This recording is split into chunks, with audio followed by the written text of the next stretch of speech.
le coup de marteau. Et le coup de marteau que vous attendez tous, c'est celui de Au Bon Tweet. Bonjour Au Bon Tweet. Bonjour Clémence. Comment ça va aujourd'hui ? Bon écoutez, ça va très bien et vous ? Je suis un peu déçu, j'étais très impatient de voir Macron et Hidalgo en maillot de bain dans la Seine. Je frétillais d'impatience, j'étais excité comme une puce et tendu comme un string. Oui, nous aussi, on attendait ça avec impatience. Ouais, mais voilà, Anne Hidalgo a trouvé une excuse foireuse pour pas le faire, comme si un bain de 10 minutes dans la Seine allait changer quelque chose à des législatives auxquelles elle ne participe pas. C'était ça en fait l'excuse. Ouais, les mecs, ils ont claqué plus d'1 milliard pour soi-disant assainir la Seine, tout ça pour se défiler au dernier moment. Oh mon Dieu, ma pauvre Clémence, si vous saviez comme je les hais. J'aime beaucoup vous voir remonter comme ça, là, comme une puce, comme vous dites. Alors sinon, vous avez encore des messages personnels à faire passer, là, comme d'habitude ? Non, enfin si oui d'ailleurs, arrêtez avec vos commentaires sur YouTube, comme quoi on m'entend pas super bien avec mon masque. Pendant 2 ans, tous les jours, vous avez entendu Macron, Castex et Véran et toute la bande de crétins gouvernementaux vous parler de cette manière avec leurs masques ridicules dont ils savaient très bien qu'ils ne servaient à rien et leur assis, couché, debout, donne le QR code au lieu de la papate et ça vous a pas gêné plus que ça. Donc je sais que vous parlez et que vous comprenez parfaitement le mec masqué. Donc non seulement ça, mais au contraire, vous devriez me remercier d'avoir trouvé la seule utilité possible à cet immonde bout de chiffon, à savoir rester anonyme pour éviter que des connards avec de l'autorité viennent me faire chier. Sympa la bonne numéro. C'est vrai que c'est plus efficace en tout cas de pas être connu pour pas être connu ce masque-là que pour éviter des virus. Voilà, exactement ma chère Clémence. Et puis moi, au départ, j'étais pas censé faire des chroniques. Moi, j'étais dans mon coin à insulter tout le monde sur Twitter et j'avais pas prévu qu'à un moment, je ferais ça sur une des meilleures radios alternatives du monde. D'ailleurs, encore merci Clémence pour vos invitations et votre confiance. Mais je vous en prie, cher ami. Alors, ça aurait été dommage que vous n'insultiez pas les gens, que vous n'insultiez les gens que sur Twitter. Alors, sinon, de quoi vous allez vraiment nous parler ? Alors, en préambule, Clémence, vous le savez mieux que personne que je mouille la chemise pour convaincre les gens pour devenir membre du parti complotiste, dont je vous ai parlé la semaine dernière d'ailleurs, et qui grossit tous les jours, alors même qu'on ne lui a pas encore donné une existence administrative. Oui, c'est vrai, vous en êtes où de ce parti alors ? Alors, j'hésite encore pour le nom, je l'aurais bien appelé Parti complotiste français, mais du coup, ça fait PCF et je crois que c'est déjà pris. Sinon, j'avais pensé à Catzfeu. C'est quoi ça, Catzfeu ? Alors, c'est qu'ils aillent tous se faire, et puis je vous laisse deviner ce que veut dire le E, mais j'ai peur que ce soit un peu long comme nom. Donc, bref, tout ça pour vous dire que je me fais un peu chier quand même pour réveiller les gens. Donc, alors, ce qui est clair, c'est que quand on gagnera, a priori, ce sera pas moi, le nouveau général de Gaulle, parce qu'il y a plein de gens beaucoup plus pertinents que moi pour occuper ce poste. Mais j'espère quand même qu'il y aura une ruelle quelque part qui portera mon nom en tant que compagnon de la libération. Genre, pourquoi pas dans le 14e, parce que c'est là où je suis né. Bah oui, une jolie petite ruelle, là, avec des jolis petits pavés. Mais sinon, vous visez quand même la postérité. Ah bah ouais, et puis carrément même, parce que je me fais quand même grave chier pour éveiller les gens, vous trouvez pas ? Bah oui, c'est vrai. Du coup, j'imagine que cette chronique va encore être consacrée à cet éveil. Bingo, tout juste. Et là, si ça ne vous ennuie pas, aujourd'hui, je vais faire quelque chose de très visuel, parce qu'on aura beau dire, les images, c'est souvent plus parlant que les longs discours. Ça veut dire qu'on va avoir plein d'images, mais c'est génial ça. Bon, alors je conseille à nos auditeurs de regarder leur écran, parce que c'est là que ça va se passer. Exactement Clémence. En fait, on forme une super équipe, vous et moi, vous devinez toutes mes intentions au quart de tour. Bah oui, je commence à vous connaître. Bon alors, concrètement, ça va se passer comment ? Alors écoutez, ça va être très ludique, ça va se passer sous la forme de mini-tests qui permettront aux complotistes de vérifier leur niveau d'éveil et aux normistes de voir s'ils ont une fibre complotiste enfouie en eux et ne demandant qu'à être réveillés. Ah bon, alors commençons ce petit jeu sans plus attendre. Voilà, alors là, voici par exemple une image qui montre 2 types de cieux et je vais vous demander de me dire lequel correspond à un ciel naturel et lequel correspond à un ciel chargé de géo-ingénierie, qu'on essaie d'ailleurs de nous faire passer pour des traînées de réacteurs d'avion, alors qu'on sait très bien que les traces de réacteurs, ça disparaît au bout de quelques secondes. Et comme je n'ai que vous sous la main, ma chère Clémence, c'est vous qui allez jouer le rôle du normie, alors que je sais très bien que vous faites partie des personnes les plus éveillées que je connaisse, mais surtout, pour vous et pour vos auditeurs, ne réfléchissez pas, écoutez votre instinct. Bon alors très bien, alors je dirais l'image de gauche. Bravo Clémence, vous avez raison. L'image de gauche représente effectivement un ciel nuageux naturel, alors que celui de droite est chargé de saloperies chimiques qu'on nous balance sur la gueule à longueur de journée. Vous allez encore passer pour un complotiste si vous continuez. Mais ça tombe bien parce que j'en suis un. Et puis j'invente rien. La géo-ingénierie est officiellement reconnue par les autorités dans quasiment tous les pays, sauf en France où personne n'en parle, un peu comme le nuage de Tchernobyl. Enfin bref. On passe à l'image numéro 2. Regardez attentivement cette image et dites-moi quelle est l'arme de destruction massive. Alors là, sans réfléchir, je vous réponds celle de droite. Bravo Clémence. L'image de droite représente en effet une bombe atomique en train d'exploser, alors que celle de gauche représente une fiole de pipi que Colin Powell agite à la tribune des Nations Unies en prétendant que c'est une arme de destruction massive pour pouvoir aller envahir l'Irak. Oui, il est trop facile votre test en fait.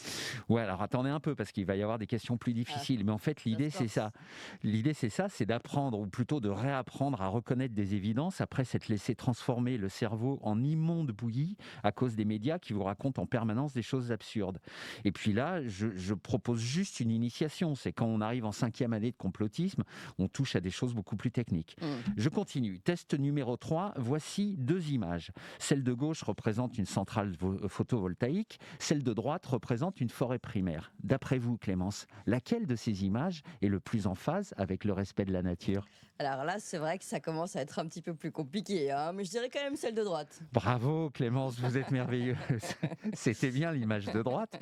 Et pourtant, nos responsables gouvernementaux adorent raser l'image de droite pour y installer l'image de gauche, tout ça sous les applaudissements des médias traditionnels et surtout des écologistes. Ouais, c'est vrai que c'est un peu absurde tout ça. Voilà, mais c'est ça qui est dingue, parce que le matraquage médiatique est tel que ce genre d'évidence n'est même plus perçu par certaines personnes qui ont pris l'habitude de prendre tout ce qui sort de la télé comme une espèce de parole d'évangile. Qu'essayez-vous de démontrer exactement ? Ce que j'essaie de démontrer, c'est que le complotisme, enfin ce qu'on appelle le complotisme, c'est avant tout du bon sens.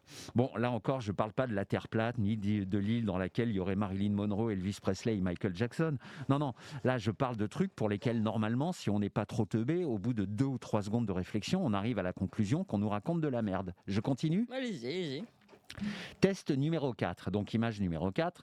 Regardez attentivement ces 2 images. Alors pour ceux qui distinguent mal, on a à gauche un télésiège en montagne et à droite un quai de métro bondé. Attention Clémence, et toi, ami Normie, chez toi, d'après vous, quel est l'endroit dans lequel on risque le moins d'être contaminé par les autres en cas de pandémie mondiale ? Bon attends, là, c'est trop facile, c'est sur le télésiège. Bravo Clémence, c'était encore une fois la bonne réponse. Mais je suis au regret de vous annoncer qu'avec cette réponse, vous n'auriez pas pu être Premier ministre parce que Jean Castex, lui, il a décidé de fermer les télésièges mais de laisser le métro ouvert pendant la pandémie hyper contagieuse. Et les médias et les médecins plateaux ont dit que c'était une bonne décision parce que le virus reconnaissait les gens qui allaient travailler et ceux qui s'amusaient. Et il préférait aller sur ceux qui s'amusaient et laisser travailler ceux qui travaillaient tranquilles. Et le pire, c'est que plein de gens y ont cru. Je continue. Regardez attentivement cette 5e image et instinctivement, à qui feriez-vous le plus confiance pour apprendre à votre enfant à lire, écrire et compter ? L'image de droite ou l'image de gauche ? Je dirais l'image de droite. Oui, tout à fait Clémence. Vous êtes complotiste et un peu facho, selon la nouvelle manière de juger. Mais la plupart de nos gouvernants, qui n'ont pas d'enfants, nous disent que l'image de gauche est beaucoup plus fun et progressiste. Alors, j'ai pas envie de me mettre le lobby LGBT sur le dos, parce que j'ai déjà assez d'emmerdes. Donc, je précise que c'est juste pour apprendre à lire, écrire et compter, parce que sinon, c'est vrai que celui de droite ne vous donne pas spécialement envie d'aller danser la chenille, ni de faire tourner les serviettes au-dessus de la tête. On enchaîne. Image 6. Lequel de ces 2 paysages vous fait le plus penser à un paysage de printemps ? Ah oui, ça c'est votre sujet, ça. L'image de gauche, évidemment. Bravo, c'est un sans faute, ma chère Clémence. Et toi aussi, ami Normie, chez toi, je suis sûr que tu t'en sors très bien. C'était évidemment l'image de gauche, encore que quand j'explique sur Twitter que c'est le printemps le plus pourri que j'ai jamais vu de toute ma vie, vu qu'il a plu quasiment tous les jours, et encore aujourd'hui d'ailleurs, je me prends des notes de la communauté Twitter, m'expliquant que pas du tout, qu'on est au-dessus des normales de saison et que globalement, c'est un des printemps les plus chauds de l'histoire de la Terre. Non mais comment c'est possible même de tenir un tel discours ? Mais c'est ça qui est affreux. Il existe des gens, et de plus en plus nombreux, qui ont totalement délégué leur intelligence aux médias et qui sont désormais incapables de faire confiance à leur perception. Donc on se pèle et on se mouille depuis quasiment 1 an, mais si ces personnes-là lisent dans Télépoche ou entendent sur BFM que c'est un des printemps les plus chauds, ce qui est cohérent avec la thèse du réchauffement climatique, ils vont y croire. Vous voulez dire que le complotisme, c'est une question de ressenti en fait ? Alors un peu, pas que, mais un peu. Moi je trouve que la technologie c'est très bien, mais qu'un de ses effets pervers, c'est qu'on perd tous ces instants instinct naturel. Alors moi, par exemple, je suis sûrement un peu radical, mais par exemple, j'utilise très peu les GPS parce que j'ai plutôt confiance, j'ai plutôt confiance dans mon sens de l'orientation. En plus, je connais super bien Paris. Voilà. Et je préfère rencontrer des gens naturellement plutôt que sur Tinder. Et vous voyez, ce genre de trucs. Bon, alors, je vais pas non plus débusquer les truffes au pied des arbres, faut rien exagérer, mais je préférerais ça d'ailleurs à l'intelligence artificielle. Mais ça, c'est un autre débat. Donc, on enchaîne. Voici une 7e image. Là, ça devient plus technique. On sort du bon sens instinctif pour entrer dans le domaine de la réflexion. Donc, à gauche, vous avez Donald Trump et à droite, vous avez Joe Biden. Trump, quand il était président, il a eu plutôt un bon bilan économique. Il n'a déclenché aucune guerre en 4 ans quand même. Donc, Joe Biden mange des glaces, passe la moitié de son temps en vacances, dit bonjour à des lampadaires, se pète la gueule quand il prend l'avion ou quand il fait du vélo, lâche des grosses caisses devant la reine d'Angleterre et termine une phrase sur 2.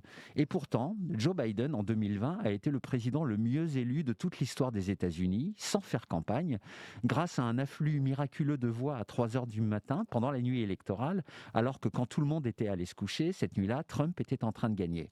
Question, est-ce que cela vous semble crédible ? Alors, présenté comme ça, et puis surtout avec l'anecdote de la glace, ça change tout. Effectivement, on peut se poser quelques questions. Voilà, donc là, on commence à entrer dans du complotisme un peu plus sérieux, qui est moins instinctif et plus dans la réflexion. Mais même là, en tout cas pour moi, la réponse est évidente. Et toi, ami Normie, as-tu trouvé la bonne réponse ? En tout cas, merci beaucoup pour cette belle initiation au complotisme. Vous avez encore d'autres images peut-être à nous présenter ? Non, là j'ai fini. En fait, j'ai fini la partie théorique pour aujourd'hui, mais c'est le moment de passer l'examen pour savoir si vous allez passer en 2e année. Ah oui, parce qu'il y a un examen en plus. Ah bah oui.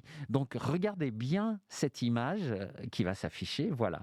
Et dites-moi, d'après vous, lequel de ces 2 personnages est un grand terroriste ? Mais attention, je ne veux pas une réponse simple, je veux une dissertation avec intro, développement et conclusion. Je ramasse les copies la semaine prochaine. Merci en tout cas, hein. Merci beaucoup on tweet pour cette remarquable initiation. À la semaine prochaine et on va se mettre au boulot alors. À la semaine prochaine, Clémence.